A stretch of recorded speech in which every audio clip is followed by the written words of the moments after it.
Assalamualaikum warahmatullahi wabarakatuh. Pemirsa Tadabbur Ilmi, pada saat hari perhitungan amal yang ada di akhirat kelak, hal yang pertama kali akan dihisab dari seorang hamba adalah sholat. Hal ini menunjukkan betapa pentingnya ibadah yang satu ini. Dalam suatu kesempatan, Rasulullah Shallallahu Alaihi Wasallam pernah bersabda, "Sesungguhnya pertama kali yang dihisab atau ditanya dan diminta pertanggungjawaban oleh Allah dari segenap amalan seorang hamba di hari kiamat kelak adalah solatnya. Bila solatnya baik, maka beruntunglah ia, dan bila mana solatnya rusak, sungguh kerugianlah yang akan menimpanya." Hadis riwayat Tirmizi. Dengan demikian, maka sangat penting bagi kita, khususnya bagi orang Islam, untuk mendirikan solat. Namun di akhir zaman ini, tampaknya tidak sedikit orang yang sudah memandang remeh solat. Padahal solat merupakan cara untuk berkomunikasi langsung kepada Allah Subhanahu wa Ta'ala. Akan tetapi, tidak selamanya orang yang rajin solat itu akan selamat, karena sesungguhnya ada sebagian dari mereka yang rajin mengerjakan solat tapi malah akan masuk ke dalam neraka. Lantas, siapakah orang yang rajin solat tapi malah masuk neraka itu? Apa sebenarnya sebab mereka sehingga masuk ke dalam neraka? Mau tahu jawabannya? Simak ulasannya dengan menonton video ini hingga akhir.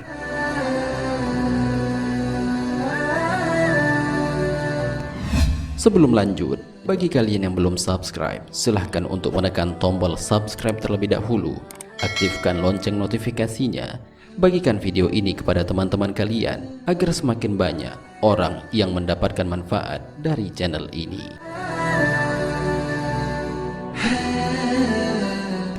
Orang yang sholat tapi suka berdusta. Di akhir zaman ini, sangatlah susah untuk mendapatkan orang-orang yang jujur. Berdusta tampaknya sudah menjadi suatu kebiasaan di kalangan masyarakat. Padahal sekecil apapun sebuah kebohongan akan tetap dianggap sebagai dosa besar. Meskipun ada seseorang yang rajin mengerjakan sholat, namun apabila lisannya tidak bisa dijaga, suka berdusta, maka ibadahnya akan menjadi sia-sia. Apabila ia mati dalam keadaan belum bertaubat kepada Allah, maka akan menjadi sebab dirinya dimasukkan ke dalam neraka. Sebagaimana Rasulullah Shallallahu Alaihi Wasallam bersabda, "Hendaklah kalian berkata jujur. Sungguh kejujuran itu menunjukkan kepada kebaikan, dan sungguh kebaikan itu menunjukkan kepada surga." Seseorang yang selalu jujur dan tetap dalam kejujuran, ia pun ditulis di sisi Allah sebagai orang yang jujur. Jauhkanlah diri kalian dari kebohongan, karena sungguh kebohongan itu menunjukkan kepada kefasikan atau kemaksiatan, dan sungguh kefasikan itu akan menunjukkan kepada neraka. Seseorang yang selalu berbohong dan tetap dalam kebohongannya, maka ia ditulis di sisi Allah sebagai seorang pembohong. Hadis riwayat muttafaqun alaih.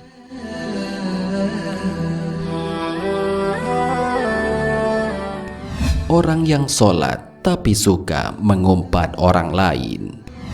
Bergunjing atau mengumpat orang lain merupakan suatu hal yang batil yang dilarang dalam ajaran Islam. Bahkan Rasulullah Shallallahu Alaihi Wasallam mengumpamakan kepada orang yang suka mengumpat orang lain bagaikan orang yang memakan daging saudaranya sendiri. Oleh karena itu, walaupun seorang muslim selalu mengerjakan sholat, tapi mulutnya selalu menggunjing dan mengumpat orang lain, mereka akan tetap dimasukkan ke dalam neraka, bahkan masuk ke dalam neraka sakor. Sebagaimana Allah Subhanahu wa Ta'ala berfirman, "Apakah yang memasukkan kamu ke dalam neraka sakor?"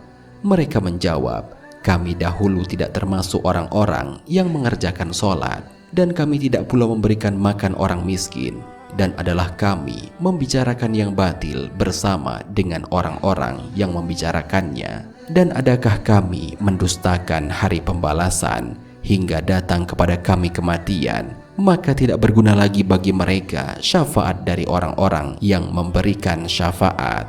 Al-Quran Surat Al-Mudaththir ayat 42 sampai 48.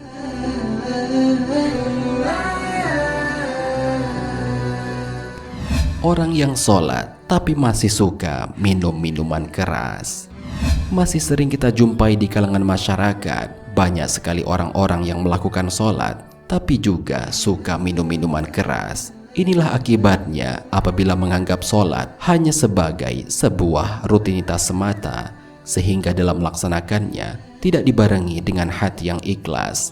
Minuman keras adalah segala jenis minuman yang memabukkan, dan minuman semacam ini sangat dilarang dalam ajaran Islam.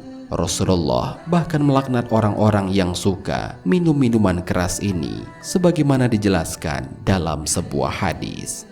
Barang siapa minum minuman khamar, pasti Allah memberi minum kepadanya dari air panas neraka Jahanam. Hadis riwayat Al-Bazar.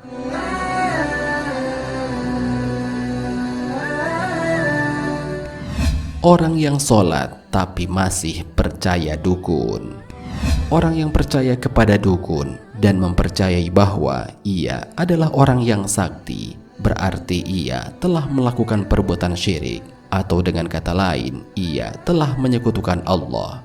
Sedangkan perbuatan syirik merupakan dosa besar yang tidak bisa diampuni, sebagaimana Allah Subhanahu wa Ta'ala berfirman, "Sesungguhnya Allah tidak akan mengampuni dosa syirik, dan Dia mengampuni segala dosa yang selain dari syirik itu bagi siapa yang dikehendakinya. Barang siapa yang mempersekutukan Allah, maka sungguh ia telah berbuat dosa yang besar." Al-Quran Surat An-Nisa ayat 48. Orang-orang yang meninggal dalam keadaan syirik, maka baginya neraka, karena Allah mengharamkan surga baginya. Allah Subhanahu wa Ta'ala berfirman, "Sungguh telah kafir orang-orang yang berkata, sesungguhnya Allah itu dialah Al-Masih putra Maryam. Padahal Al-Masih sendiri berkata, wahai Bani Israel, sembahlah Allah, Tuhanku dan Tuhanmu.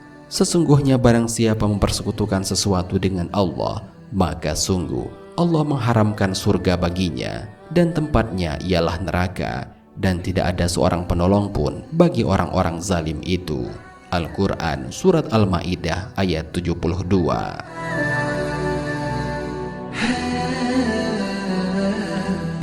Pemirsa Tadabbur Ilmi, demikianlah pembahasan mengenai orang-orang yang mengerjakan sholat tapi di akhirat malah akan dimasukkan ke dalam neraka oleh Allah. Hal itu karena mereka sholat tapi suka berdusta, suka menggunjing, suka minum minuman keras, dan masih percaya kepada dukun yang dapat memberikan pertolongan. Itu semua bisa terjadi karena sholat yang ia kerjakan ternyata tidak memberikan dampak apapun kepadanya. Padahal jika sholatnya benar, akan menjauhkannya dari perbuatan keji dan mungkar. Allah Subhanahu wa Ta'ala berfirman, "Sesungguhnya sholat itu mencegah dari perbuatan-perbuatan keji dan mungkar." Al-Quran Surat Al-Ankabut ayat 45. Ini dapat menjadi bahan introspeksi bagi kita. Apakah sholat yang kita lakukan sudah berdampak positif dalam diri kita, atau malah sebaliknya? Wallahu a'lam bishawab. Jika terdapat kesalahan dalam penyampaian ini, admin mohon maaf, dan itu merupakan kesalahan dari admin sendiri. Jika ada benarnya, itu adalah dari Allah Subhanahu wa Ta'ala. Semoga bermanfaat. Wassalamualaikum warahmatullahi wabarakatuh.